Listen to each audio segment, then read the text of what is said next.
Bonjour à tous, nouvelle petite vidéo d'autonomie. Aujourd'hui cela concerne le fonctionnement de l'autonomie électrique d'un point de vue de l'intensité. Cette vidéo fait suite à la précédente sur l'autonomie électrique, le matériel. On repart donc de son schéma. Alors concrètement, les multiples connexions sur les batteries sont fausses. Il n'y a pas qu'un seul câble par élément, mais au moins deux. Et bien sûr, tout n'est pas directement connecté sur les batteries, parce que c'est physiquement compliqué, et puis que ce n'est pas propre. Donc pour faire une installation correcte, on utilise des blocs de distribution de puissance. Ce que j'ai trouvé, ce sont des modèles pour voitures, plus précisément pour la sonorisation. Cela permet de distribuer la puissance en très basse tension. Cela forme ce que l'on appelle un bus DC, DC pour courant continu. C'est un peu la même chose que dans un tableau électrique qui lui est en AC pour courant alternatif. Le but est d'avoir un point de connexion multiple. Alors maintenant, on va aborder une petite notion d'électronique, la loi des nœuds. C'est rien de très compliqué, c'est de l'électronique de base, vous allez voir que c'est simple à comprendre. La théorie dit que, dans un nœud, la somme des courants entrants est égale à la somme des courants sortants. C'est une version simplifiée de ce que vous pourrez trouver sur Internet. Pour comprendre ce que cela veut dire, un petit schéma. Dans ce premier exemple qui est basique, nous avons un nœud avec 4 connexions. Les deux connexions de gauche sont les entrées et les deux connexions de droite sont les sorties. Si on a 2 ampères qui entrent plus 3 ampères, on se retrouve donc avec un nœud qui contient 5 ampères et en sortie, ils peuvent être éclatés en 4 plus 1. On a donc bien l'entrée qui est égale à la sortie qui est égale à 5 ampères. Un deuxième exemple légèrement plus difficile, on se retrouve avec 10 ampères plus 2 ampères en entrée, donc un nœud à 12 ampères. Et cette fois avec 3 sorties, une à 6 et 2 autres à 3, ce qui nous donne aussi 12 ampères. On se retrouve donc avec en entrée et en sortie 12 ampères. Un troisième petit exemple pour terminer sur quelque chose de simple. On a en entrée 6 ampères plus 8 ampères et on se retrouve donc avec en sortie 14 ampères. Alors c'est bien joli tout ça, mais vous vous demandez peut-être quel est le rapport avec l'autonomie électrique.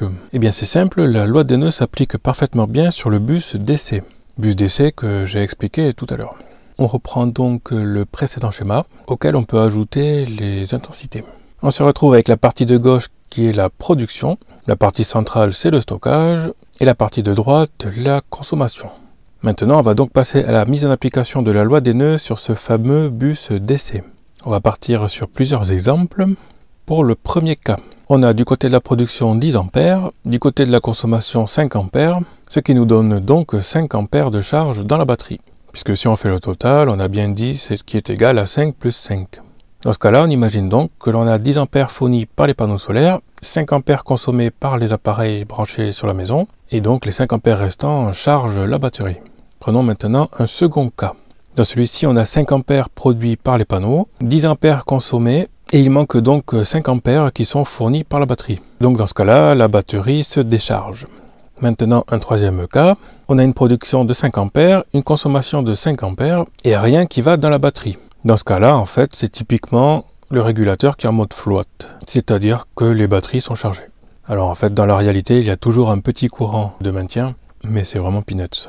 Et maintenant, un quatrième cas, où cette fois on retrouve le schéma un peu plus complet. On a 2 ampères fournis par les panneaux, 18 ampères fournis par le groupe électrogène, 5 ampères de consommation par l'onduleur et donc les appareils branchés sur le secteur, 4 ampères consommés par la partie courant continu et 11 ampères qui rentrent dans la batterie. Cela nous donne donc une production totale de 20 ampères, une consommation totale de 9 ampères et la batterie qui charge à 11 ampères. Là on se retrouve typiquement dans le cas où les batteries sont vides et qu'un groupe électrogène sert à recharger les batteries.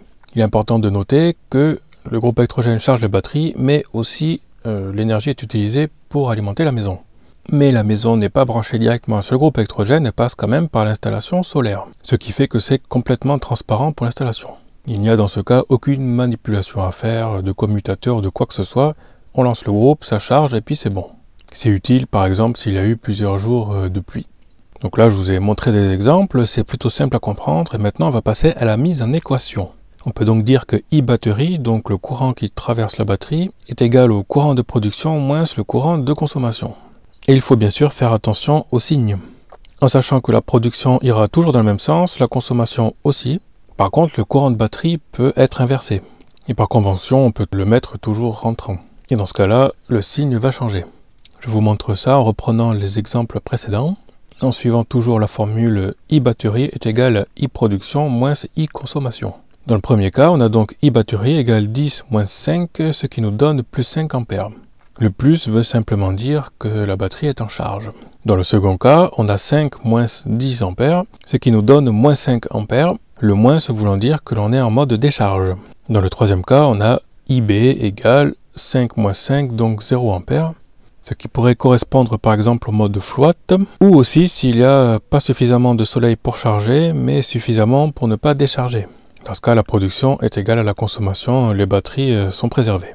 Et dans le quatrième cas, on se retrouve avec 20 moins 9 qui est égal à plus 11 ampères, ce qui veut dire que l'on charge à 11 ampères grâce au groupe électrogène ou au secteur qui servent d'appoint. Alors pourquoi j'ai fait cette vidéo ? Elle permet de vous rendre compte du cheminement du courant pour comprendre le fonctionnement d'un point de vue des intensités.